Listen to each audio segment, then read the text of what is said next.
আজকে আমি আপনাদের সাথে খুব অল্প এবং হাতের কাছে থাকা উপকরণ দিয়ে মালাই কুলফি রেসিপিটি শেয়ার করব। আমার বিশ্বাস রেসিপিটি আপনাদের ভালো লাগবে। ভালো লাগলে লাইক দিবেন আর আমার চ্যানেলটি অবশ্যই সাবস্ক্রাইব করবেন প্লিজ। এটা তৈরি করতে একটা পাত্রে 3 কাপ ফুল ক্রিম তরল দুধ দিয়ে দিলাম। এখন চুলার আঁচটা মিডিয়ামে রেখে দুধটা জাল করতে হবে। দুধটা ততক্ষণ পর্যন্ত জাল করতে হবে যতক্ষণ না পর্যন্ত 3 কাপ দুধ 1 কাপ হয়ে আসে। তার মানে হচ্ছে আপনি দুধ যাই দেন না কেন সেই দুধটা 1/3 পরিমাণ হতে হবে এবং অনবরত নাড়তে নাড়তে কিন্তু দুধটা জাল করতে হবে। দুধটা কিন্তু জাল করা হয়ে গেছে। আশা করি দেখতে পাচ্ছেন দুধ আমি কতটুকু দিয়েছিলাম আর জাল করতে করতে কতটা কমে গেছে। এখন দিয়ে দেব 1/3 কাপ পরিমাণ চিনি। মিষ্টিটা আপনি বাড়িয়ে কমিয়ে দিতে পারেন। চিনিটা দুধের সাথে খুব ভালোভাবে মিশিয়ে দিতে হবে। এখন প্যানটা আমি চুলা থেকে নামিয়ে নেব।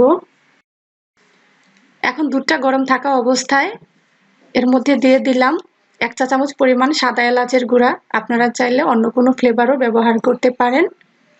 আমার কাছে সাদা এলাচের সেন্ট খুব ভালো লাগে, তাই আমি সাদা এলাচের গুঁড়াটাই এখানে ব্যবহার করলাম। এখন দিয়ে দেব পেস্তা বাদাম। পেস্তা বাদামটা আমি এরকম কুচি কুচি করে কেটে নিয়েছি। 2 টেবিল চামচের মতো পেস্তা বাদাম কুচি দিয়ে দিলাম।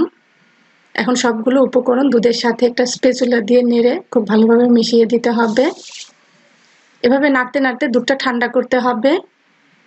এক জায়গায় রেখে কিন্তু ঠান্ডা করা যাবে না, তাহলে দুধটা সর পেকে যেতে পারে। ঠান্ডা হয়ে গেছে। এখন এরকম একটা মোল্ড নিয়ে নিলাম।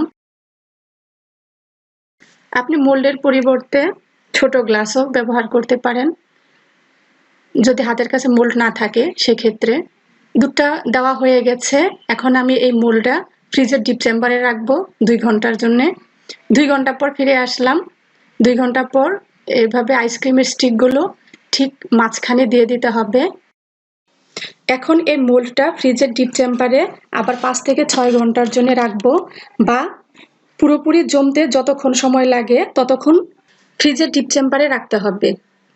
ফিরে আসলাম পুরোপুরি জমে যাওয়ার পর। এখন একটা পাত্রে বেশ কিছুটা নরমাল পানি নিয়ে নিয়েছি। এখন মোল্ডটা পানির মধ্যে বসিয়ে দেব 40 থেকে 50 সেকেন্ডের জন্য। তারপর এভাবে কাঠি ধরে টান দিলেই আইসক্রিমটা খুব সুন্দরভাবে উঠে আসবে। আমি আরেকটা উঠিয়ে দেখাচ্ছি। দেখুন খুব সুন্দরভাবে কিন্তু খুব সহজে উঠে এসেছে। এভাবে আমি সবগুলো উঠিয়ে নিয়েছি। তাহলে তৈরি হয়ে গেল খুব অল্প উপকরণ দিয়ে মালাই কুলফি। এবার এর উপরে একটু পেস্তা বাদাম কুচি দিয়ে পরিবেশন করলাম। আমার কাছে তো এই আইসক্রিমটা খেতে খুবই ভালো লেগেছে। আপনারা বাসায় তৈরি করে খেয়ে আমাকে কমেন্ট করে জানাবেন আপনাদের কাছে কেমন লেগেছে। রেসিপিটি যদি ভালো লাগে আমার চ্যানেলটি এখনই সাবস্ক্রাইব করে ফেলুন। সবাই ভালো থাকবেন। আসসালামু আলাইকুম।